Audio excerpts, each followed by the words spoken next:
அனைவருக்கும் வணக்கம். இன்றைக்கி நம்ம பார்க்க இருக்கிற தலைப்பு மகாபாரதத்தில் தர்மம். நமக்கு ஒவ்வொரு கதைகளையும் நம்ம பார்த்துக்கிட்டே வந்துக்கிட்டு இருக்கோம். இப்போ நம்ம பார்க்க இருக்கிற தலைப்பு தர்மம். இந்த கதை பிடிச்சிருந்துச்சுன்னா லைக் பண்ணுங்கள், ஷேர் பண்ணுங்கள். நம்ம சேனலுக்கு நீங்கள் புதுசுன்னா சப்ஸ்கிரைப் பண்ணிடுங்க. வாங்க கதைக்குள்ளே போகலாம். தர்மம். மகாபாரத யுத்தத்தோட முடிவில் பாண்டவர்கள் வெற்றி பெற்று முழு பாரத கண்டத்தோட சக்கரவர்த்தியாக யுதிஷ்டர் முடிசூடப்பட்டார். பேரரசராக இருந்த யுதிஷ்டரை மகரிஷி வேதவியாசர் இமயமலையோட தொலைதூர பகுதிக்கு அழைச்சிட்டு போய் அங்கே மறைஞ்சிருந்த பெரும் செல்வத்தை அவங்களுக்கு வழங்கினார். அஸ்வமேத யாகங்களோட மிகப்பெரிய யாகத்தை ஒவ்வொரு பாண்டவரும் 3 வருடங்களாக தொடர்ந்து 15 வருடங்களாக யாகம் செஞ்சாங்க. தேவதைகள், ரிஷிகள், பித்ருக்கள், மனிதர்கள் யாகத்தோட பலனை பெற்று திருப்தி அடைஞ்சாங்க. தர்மம் முழு மகிமையோட பூமியில் செலுத்திருந்தது. பஞ்ச பாண்டவர்கள் 5 தன்னோட அரண்மனைக்கு முன்னால் ஒரு பெரிய மேளம், ஒரு மகா பேரி என்ற மேளத்தை நிறுவி எந்த தேவையாக இருந்தாலும் இங்கே இந்த மேளத்தை அடித்து தன் விருப்பத்தை தெரிவிக்கலாம், எங்களால் முடிஞ்ச வரை அதை நிறைவேற்றுறோம் அப்படின்னு தன்னோட குடிமக்களுக்கு அறிவுறுத்தினாங்க. இதை அறிஞ்ச ஒரு முதிய பிராமணர் சிறிது பொருள் வேண்டி தலைநகரை நோக்கி போனார்.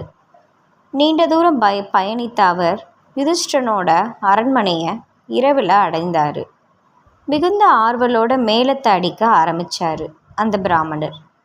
உறக்கம் கலைஞ்ச யுதிஷ்டன் படுக்கையிலிருந்து எழுந்து யாரோ தன்னோட தேவைக்காக தன்னை அழைப்பதாக உணர்ந்தார். மேளம் அடிப்பது எதுக்காகன்னு விசாரிக்க சில காவலர்களையும் அனுப்பினார். விரைவாக காவலர்கள் யுதிஷ்டர்கிட்ட திரும்பி ஒரு முதியவர் தனிப்பட்ட தேவைக்காக செல்வத்தை பெற வந்திருக்காருன்னு சொன்னாங்க. யுதிஷ்டர் அதிக தூக்கத்தில் இருந்ததால் நடு இரவு ஆயிடுச்சு, காலையில் அவரது கோரிக்கைகளை முழுமையாக நிறைவேற்றப்படும்னு பிராமணர்கிட்ட உறுதியளித்து காலையில் வர சொல்லுங்க, பிராமணரை திருப்பி அனுப்புமாறு காவலருக்கு அறிவுறுத்தினாங்க. யுதிஷ்டரோட செய்தியை கேட்ட பிராமணர் ஏமாற்றமடைந்து பீமனோட அரண்மனை முன்பாக இருந்த மேளத்தை அடிக்க ஆரம்பித்தார். பீமன் உடனே வெளியே அந்த முதிய பிராமணருக்கு என்ன வேணும்னு கேட்டான். யுதிஷ்டரன் அரண்மனைக்கு முன்பாக நடந்ததை சொல்லி தன்னோட கோரிக்கையை முன்வச்சார் பிராமணர். அவரோட கோரிக்கையை கேட்ட பீமன், தற்போது இரவு வெகு நேரம் ஆகிருச்சு, இப்போது கருவூலமும் திறந்திருக்காது, உங்கள் கோரிக்கையை நிறைவேற்ற காலை வரை காத்திருக்கவும் முடியாது, எனவே நீங்கள் இதை எடுத்துக்கோங்க, என்னோட விலையுயர்ந்த தங்க காப்பை கலற்றி பிராமணர்கிட்ட ஒப்படைச்சான். விலையுயர்ந்த ரத்தினங்கள் பதிக்கப்பட்ட அந்த தங்க காப்பை கண்ட பிராமணர் ரொம்பவும் சந்தோஷம் அடைஞ்சு தன்னோட கிராமத்துக்கு திரும்பி போனார். பீமசேனன் யுதிஷ்டனோட அரண்மனையை நோக்கி சென்றான். அங்கு போனதும் இடைவிடாமல் மகாபேரி மேளத்தை அடிக்க ஆரம்பித்தான். விண்ணமுற்ற அளவு சத்தத்தை கேட்ட யுதிஷ்டர் ஏதோ அசம்பாவிதம் நடந்திருக்கிறத உணர்ந்து உடனடியாக மேளம் இருக்கிற இடத்துக்கு வந்தார். அங்கே பீமன் தான் மேளத்தை அடிக்கிறதா அப்படின்னு பார்த்து ஆச்சரியமடைஞ்சு பீமன்கிட்ட என்ன காரணம், ஏன் இப்படி வேகமாக நீ அடிக்கிற மேளத்தை அப்படின்னு கேட்குறாப்புல. ஒரு முதிய பிராமணர் தங்கிட்ட உதவின்னு வந்தார்.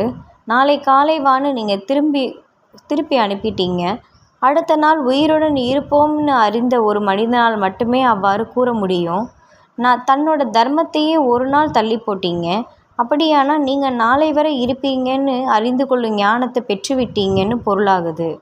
என் அண்ணன் இப்படிப்பட்ட மிகப்பெரிய ஞானியாக இருக்கிறாரே என மகிழ்ச்சியில் மூழ்கி இருக்கிறேன், அதனால் நான் இந்த மேளத்தை அடிக்கிறேன்னு சொன்னான். காரணத்தை கேட்ட யுதிஷ்டர் குற்ற உணர்வில் ஆழ்ந்தார். தான் எவ்வளோ பெரிய தவறு செஞ்சேன்றதை உணர்ந்தார். பீமனை தழுவி கொண்டு நன்றி தெரிவித்ததோடு தர்ம காரியத்தை தள்ளி போடுறது தவறு, இனி ஒருபோது இப்படி செய்ய மாட்டேன் பீமா அப்படின்னு சொன்னார். பீமன் தன் சகோதரனை ஆறுதல் படுத்தி, எனது நோக்கம் உங்களை குறை சொல்லணுன்றது கிடையாது அண்ணா, தர்மம் செய்யும்போது ஒருபோதும் தாமதம் இருக்கக்கூடாதுன்றதை தான் சொல்ல வந்தேன் அப்படின்னு புன்னகை செய்தான். பீமனோட உபதேசத்தால் விழித்து கொண்ட யுதிஷ்டர் அன்னையிலேருந்து தர்ம பாதையிலேருந்து விலகாமல் தர்மராஜாவாக இருந்தார். சரிதானே மக்களே? தர்மம் செய்யணும்னு முடிவு பண்ணிட்டோன்னா அந்த க்ஷணமே நம்ம அதை செய்யணும். இதை தான் இந்த கதை மூலமாக நமக்கு உணர்த்துது. இந்த கதை பிடிச்சிருந்துச்சுன்னா லைக் பண்ணுங்கள், ஷேர் பண்ணுங்கள், மறக்காமல் சப்ஸ்கிரைப் பண்ணுங்கள். நன்றி.